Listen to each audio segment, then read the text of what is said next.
জি, আমি ফয়সাল করিম মাসুদ।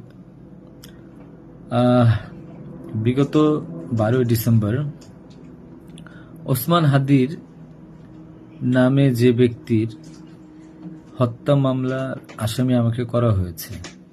আসলে আমি এই মামলার সাথে, এই ওসমান হাদির যে হত্যা, এই হত্যার সাথে আমি কোনোভাবে প্রত্যক্ষ বা পরোক্ষভাবে জড়িত না। এটা পুরোটাই একটা মিথ্যা বানোয়াট একটা নিউজ বা যেটাই বলেন আসামি আমাকে করা হয়েছে। করার পিছনে বেশ কিছু কারণ আছে, কারণ আমি তার প্রচারণে ছিলাম। আমি তার অফিস বলেন, আড্ডাখানা বলেন, যেটাই বলেন আমি সেখানে ছিলাম। সেখানে থাকার পিছনে মূল কারণটা হলো, আপনারা জানেন যে আমি অ্যাপেল সফট আইটি নামে একটা প্রতিষ্ঠানের মালিক। বিগত 10-12 বছর ধরে এই প্রতিষ্ঠান আমি চালাচ্ছি। এই প্রতিষ্ঠান থেকে আমি প্রায় 20-30 কোটি টাকার কাজ করেছি, উইদাউট তদবির, সুপারিশ ছাড়াই। কারণ আমি ব্যাটল অফ 71-এর প্রতিষ্ঠাতা। ব্যাটল অফ 71-এর মতো একটি গেম বানিয়ে আমি বাংলাদেশে জাতীয় পুরস্কারও পেয়েছি। আমি সফটওয়্যার ইঞ্জিনিয়ার, আমি এমবিএও করেছি। এখন কথা হচ্ছে সেটা না, কথা হচ্ছে যে আমি সেখানে কেন গেলাম। সরকার পতনের পর আমার ব্যবসা প্রতিষ্ঠানে অনেক লস হয়, যেখানে আমি ঋণগ্রস্ত হয়ে যাই। তো আমি কিছু কাজ, নতুন কাজ, আইটির কাজ জমা দিয়েছি। তো আমি তাদেরকে জমা দেওয়ার পর আমি দেখলাম যে তদবির সুপারিশ এখন দরকার হবে, কারণ যেহেতু আমার ব্যক্তিগত প্রোফাইলে এখন কোনো কাজ হচ্ছে না। তো আমি ওসমান হাদির ওখানে যাই, তার সাথে কথা বলি। বলার পর সে আমাকে আশ্বস্ত করে বলে যে সে আমাকে কাজ পাইয়ে দিবে। এই বাবদ সে 5 লাখ টাকাও চায়। আমি 5 লাখ টাকা দিই তাকে। নগদ চেয়েছিল, আমি নগদই দিয়ে দিয়েছি। দেওয়ার পর সে আমাকে বললো, ভাই আপনি অ্যাজ এ ডোনার হিসাবে আপনি আমার যেই প্রোগ্রামগুলো হয় নির্বাচনী প্রচারণা, একটা অফিস দিয়েন, বা প্রচারণে মাঝে মধ্যে একটু ছেলে পেলেরে হাদিয়ে দিয়েন। তো সে হাদিয়েই বলে আসলে বেসিক্যালি। তো আমি এরপরে শুক্রবার আমাকে আসতে বলে, আমি প্রথম শুক্রবার তার সাথে যাই, প্রচারণা করি। সেই সুবাদে আমি আমার 2টা ছোট ভাই নিয়ে গিয়েছিলাম, যারা এলাকার লোকাল। তো এখন তাদেরকে হয়তো আসামি করা হচ্ছে, আমি জানি না। তারা কিছুই জানে না, যেমন আমি জানি না, তারাও জানে না। তো তারপর তাকে আমি 5,000 টাকা দিই। তার সাথে যে ছেলেটা আছে জাবের, তাকে জিজ্ঞাসা করলে জানতে পারবেন, সবার সামনে আমি দিয়েছি, এবং হাদিয়া হিসেবে সে খুব হাসি মুখে এটা গ্রহণ করেছিল। তারপর ওই দিনের খাওয়া দাওয়া শেষ, প্রোগ্রাম শেষ, আমরা চলে আসি। এরপর আমি আমার ব্যক্তিগত কাজে, নানা কাজে ব্যস্ত ছিলাম। হাদি একদিন ফোন দিয়ে আমাকে বলে, ভাই 16 ডিসেম্বর আসছে, আপনার সাথে কিছু কথা আছে, আপনি আসেন। তার হোয়াটসঅ্যাপ মেসেজটা চেক করে দেখলে জানতে পারবেন। আমি কিন্তু তার নেক্সট শুক্রবার দিন, মানে আমি বৃহস্পতিবার দিন আমি কিন্তু যাইনি। সে আমাকে ফোন দিয়ে নিয়েছিল যে আপনি আসেন, এসে আপনি দেখেন যে আপনার সাথে কিছু কথা আছে, আপনার কাজটার বিষয়ে কিছু কথা আছে, আর আমাদের 16 ডিসেম্বর প্রোগ্রামে আপনি একটু হেল্প লাগবে। তো আমি যাই। সাথে আমার বেসিক্যালি আমি বাইক চালাইতে পারি না, সেজন্য আমার যে বাইক, সেই বাইকের একজন চালক ছিল, ওটা আমার খুব ক্লোজ ছোট ভাই, আমার খুব স্নেহের, আলমগীর। এবং তাকে নিয়ে যাই সাথে করে। যাওয়ার পরে তার সাথে আমি, পতাকা হবে 35 ইঞ্চি, 40 ইঞ্চি, 18 ইঞ্চি, এগুলো জাবেরকে জিজ্ঞাসা করলে পাবেন, তার সাথে লোক, তাদের সবাই যারা ছিল ওই সিসি ক্যামেরা যাদেরকে যাচ্ছেন সবাইকে জিজ্ঞাসা করতে পারেন। এবং তাকে 250 গেঞ্জি বানিয়ে দিতে হবে, এই জন্য কত টাকা লাগবে ডিটেল।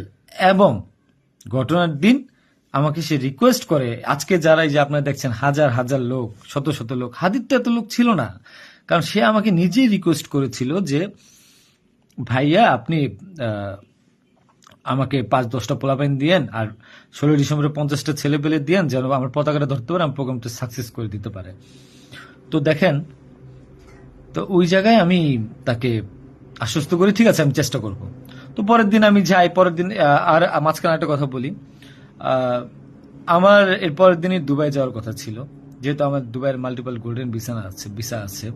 আমি এর আগেও দুবাই গিয়েছিলাম। তো আমার একটা কাজে দুবাইয়ের কিছু প্রোডাক্ট কেনার কথা ছিল। তো আমার টিকিটটা আমি ওই দিন ক্যান্সেল করাই, যেহেতু সে রিকোয়েস্ট করেছে, পিছায় দিই। তো সেই বাবদে যেহেতু 10টা বাজে প্রোগ্রাম, তো আমি ভোরবেলায় বের হই, আলমগীর আমার বাসায় ছিল। আর আমার ওয়াইফ, বাচ্চা যেহেতু নরসিংদীতে থাকে, 5ই আগস্টের পর তারা ওখানে সেটেল করে দিয়েছিলাম। তো থাকার পর সুবাদে আমি আমার বোনের বাসায় উঠেছিলাম। আমি কিন্তু অন্য কোথাও যাইনি, আমার বোনের বাসায় উঠেছিলাম ওদিন রাতে। তো ওই বাইক নিয়ে যাই, যেহেতু বাইকটা আমি কিনেছি। তো এর নাম রেজিস্ট্রেশন হয়নি। তো আলমগীর বাইকটা চালায়, আমাকে নিয়ে যায়। তো ভোরবেলা আমরা একটা উবার ডাকি, উবার ডেকে আমরা একটা রিসোর্টে যাই। এটাও সত্য। ওই রিসোর্টে যে মেয়েটা ছিল, ওই মেয়েটা বেসিক্যালি আলমগীরের গার্লফ্রেন্ড। কারণ আলমগীর আমি দুবাই চলে যাওয়ার পর সে যেহেতু এলাকায় থাকতে পারছিল না, তার একটু বাইরে থাকতে হবে। তো মেয়েটা তার কাছে একটা হেল্প চায় বাসা ভাড়ার জন্য। তো আলমগীর তার গার্লফ্রেন্ডকে হেল্প করার জন্য বলে, ঠিক আছে তুমি আজকে দেখা করো, আজকে আমাদের অনেক কাজ, তোমার সাথে আমি পরে দেখা করতে পারবো না। তো আলমগীরের সাথে আমি যাই। যাওয়ার পর 8টা-9টার দিকে আমি আবার চলে আসি, কারণ আমার এই টিকিটটা ক্যান্সেল করতে হবে। আবার হাদির প্রোগ্রামে যেতে হবে, ছেলে পেলেও নিয়ে যেতে হবে। তো আমি প্রিপারেশন নিয়ে সকালবেলা চলে আসি। আসার পর এখানে যে মেয়েটার গার্লফ্রেন্ড বানানো, মিথ্যা বানোয়াট একটা প্রচারণা, মানে এর চেয়ে লেম জঘন্য কোনো কিছু হইতে পারে না এই দেশে। মানে আমাকে আসামি করেছেন, ভালো কথা করেন, কিন্তু এইরকম মিথ্যা মানুষের কলঙ্ক দেওয়ার কোনো মানে নেই। সতরা জানেন, ওই মেয়েটা গরিব একটা মেয়ে, মেয়েটাকে ফাঁসাচ্ছেন। মেয়েটাকে দিয়ে যা মন চায় তাই বলান। এখন কথা হলো যে আমি প্রোগ্রাম করেছি, হাদিকে যে ওদিন কথা বলেছি, এবং ওই দিন আমি তাকে আবার 10,000 টাকা দিয়েছি, পোলাপানকে খাওয়াই দিয়েন। আমি আমার বাইক নিয়ে যাই, কে বা কারা এই হত্যাকাণ্ড ঘটেছে আমি জানি না। আমি 10 মিনিট আগে তার কাছ থেকে বিদায় নিয়ে চলে আসি। আসার পর আমি বাসায় আসি, যেহেতু আমি যাব দুবাই, আমি টিকিট ক্যান্সেল করেছি। আপনারা দুবাইয়ের টিকিট গুলা দেখতে পারেন। আমি একটু দেখাই একটা জিনিস আপনাদেরকে। এই যে দেখেন আমার দুবাইয়ের মাল্টিপল ভিসা। 1 মিনিট।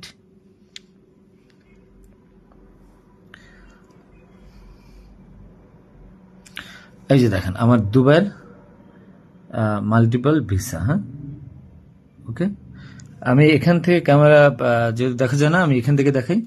এই যে দুবাইয়ের মাল্টিপল ভিসা আমার স্পষ্ট আছে, দেখেন। ঠিক আছে, দেখেন। আরো ভালোভাবে যদি দেখাইতে চাই তাহলে দেখতে পারবেন কিনা আমি জানি না, একটু ভালোভাবে দেখেন। যাই হোক, এটা আমার দুবাইয়ের ভিসা। তো এরপর আমি এই যে আমার দুবাইয়ের ভিসা, আমার ওই দিন টিকিট ক্যান্সেল করি এবং আমি যাবো আমার কাছে বিদায় নিবই স্বাভাবিক। আমার ভাগিনা একটা আছে 5 বছর বয়স, সে আমার মোবাইলটা ফেলে দেয়।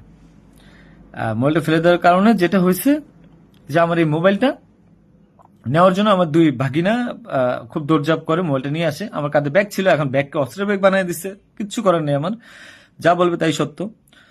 আর আমার বাইকের নাম্বার প্লেট চেঞ্জ করে নাম্বার ম্যানহোল থেকে উদ্ধার করা, আমার বাবা 2বার ব্রেন স্ট্রোক করছে, তাকে দিয়ে উদ্ধার করানো, এটা কোন নাটক আমি জানি না।